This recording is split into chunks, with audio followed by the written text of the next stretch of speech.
Hi mga ka-L! It's a brand new day and a brand new recipe! Yes! You heard it right! Nagtataka ba kayo? Some of you might say, what the F? Ano yan? Kinakain ba yan? Ew! Pero it is a native Pinoy delicacy. At ito ay kinakain sa iba't ibang parte ng ating bansa. Masasabi ko lang, wala sa itsura yan. Tsak, pag natikman mo to, hahanap-hanapin mo na at ulala ka sa sarap. So ano pang hinihintay natin? Lutuin na natin ang ginisang abaling or stir-fried junebug larva.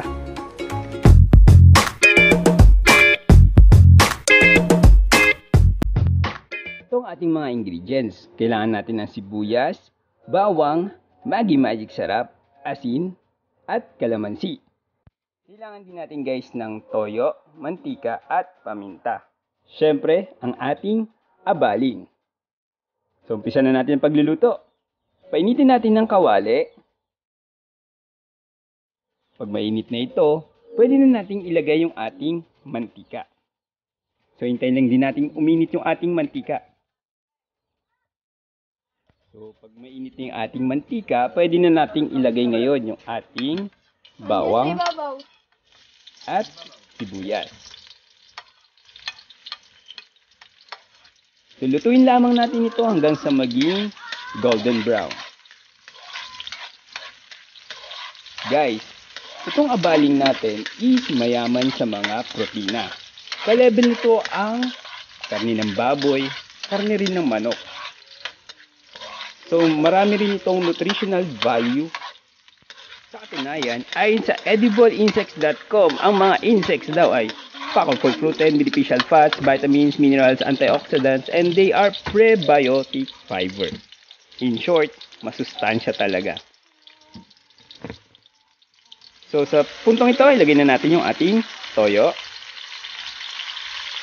Halu-haluin lang natin hanggang sa maluto yung ating toyo. So mix lang natin to mga ka-L. Yan, naluluto ng ating toyo. So guys, tanong nyo dyan sa mga kapitbahay nyo or sa inyong lolo, lola, tito or tita kung nakakain na sila ng ating recipe today. So sa puntong ito, pwede na natin ilagay yung ating star ng ating recipe. Yan. Ito ay ang abaling. Madalas ang abaling ay native sa Isabela at Cagayan Valley. So, halu-haluin lang natin siya. Kaya lang natin maluto yung ating abaling.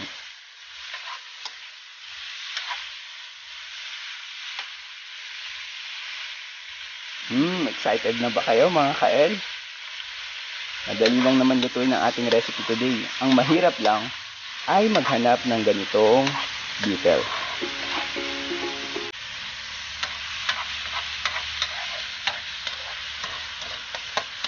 So, hayaan lang natin itong maluto. So, yan, napansin nyo, medyo kumonti na yung ating mantika. Pwede natin ilagay yung ating calamansi juice. Napakabango mga ka-L.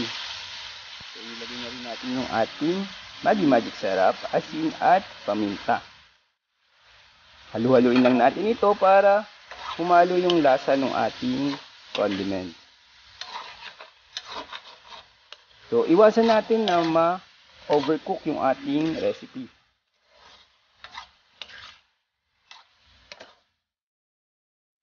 Huwag natin hayaang masunog yung ating abaling.